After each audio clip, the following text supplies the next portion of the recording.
जब प्रधानमंत्री से उम्मीद थी कि वो कोरोना से करहा रहे देश के जख्मों पर मरहम लगाएंगे, तो वो अपनी 7 साल की कथित कामयाबियों का नमक गिराकर चले गए।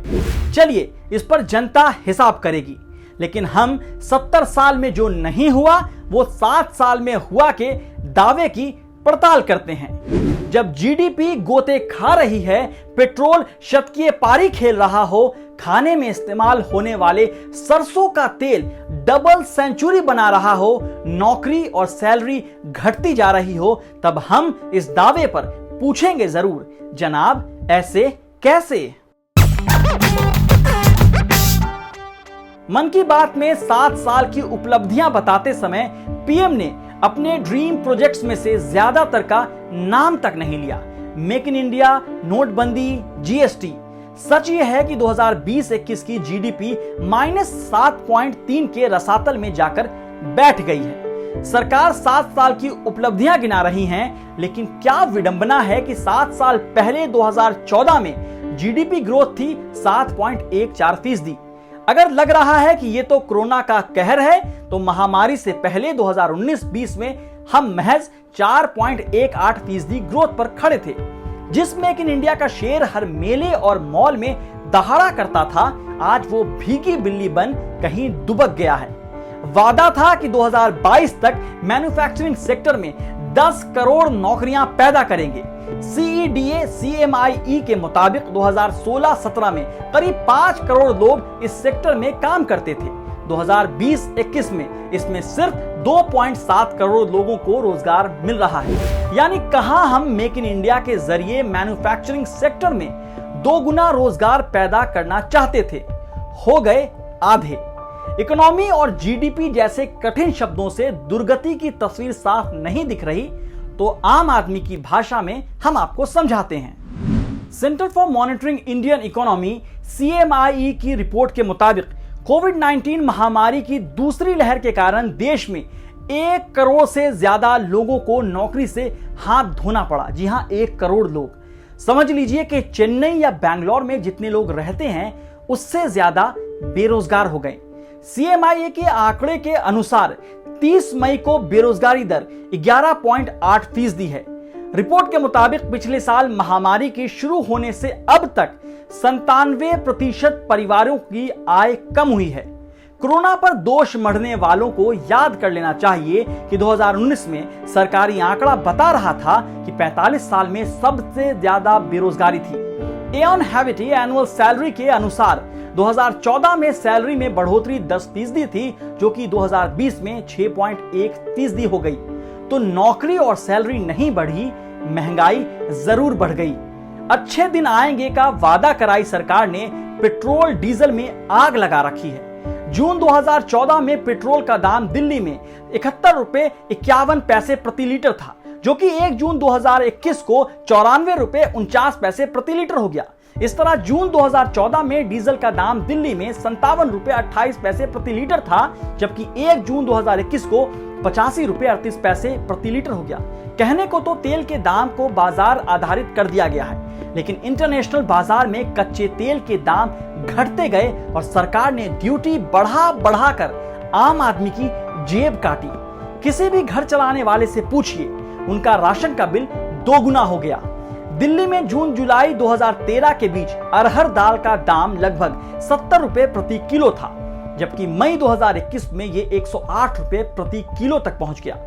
दिल्ली में जो सरसों तेल 2014 में 90 रुपए प्रति लीटर के आसपास मिलता था, 28 मई 2021 को 171 रुपए प्रति लीटर हो गया। आप किसी से पूछिए, इतनी सैलरी बढ़ी, भभक उठेगा।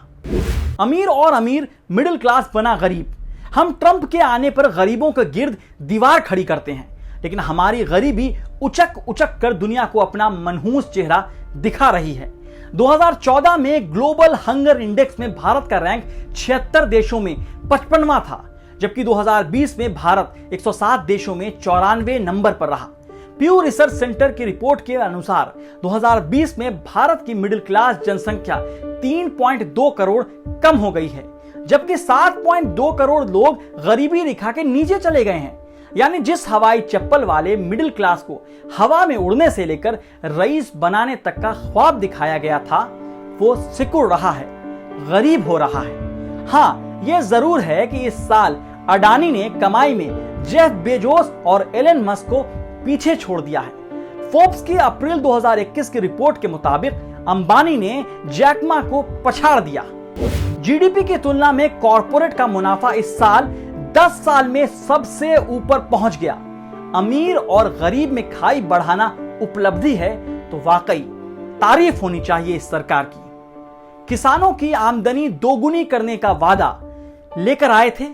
आज 6 महीने से किसानों से जंग चल रही है। नेशनल क्राइम रिकॉर्ड ब्यूरो के आंकड़ों के मुताबिक 2014 में 5650 किसानों ने आत्महत्या की थी, जबकि 2019 में यह आंकड़ा बढ़कर 5957 हो गया। जीएसटी नोटबंदी पर सेलिब्रेशन हो रहा था, अब ना उसकी बात होती है ना उसके कसीदे पढ़े जाते हैं।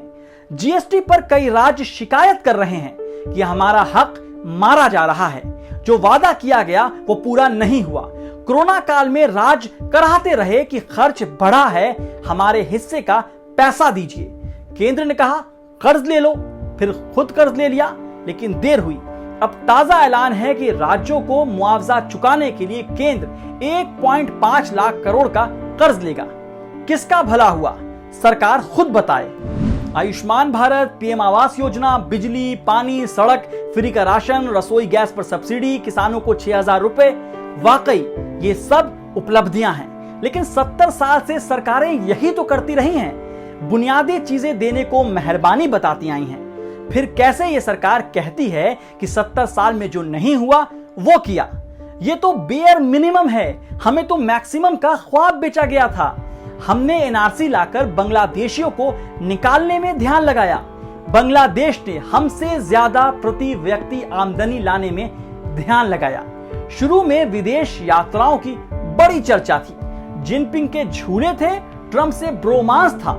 आज बाइडेन है, ट्रंप से अमेरिका ने ही ब्रेकअप कर लिया। दिल टूटा। नेपाल आंख दिखाता है, चीन चढ़ आया, चीन पर कह दिया 1 इंच जमीन नहीं गई। फिर क्यों हुए 22 जवान शहीद? तब हमारे पीएम के लिए इंटरनेशनल मीडिया में क्या क्या छपता था, आज क्या छप रहा है? फिर भी कहेंगे कि 70 साल में जो नहीं हुआ वो 7 साल में किया, तो हम तो पूछेंगे जनाब ऐसे कैसे? We are truthful, unafraid and independent because of you. Now you can help our reporting from the ground. Go to thequint.com, click Become a Member tab, choose a plan and pay. Because the truth is worth it.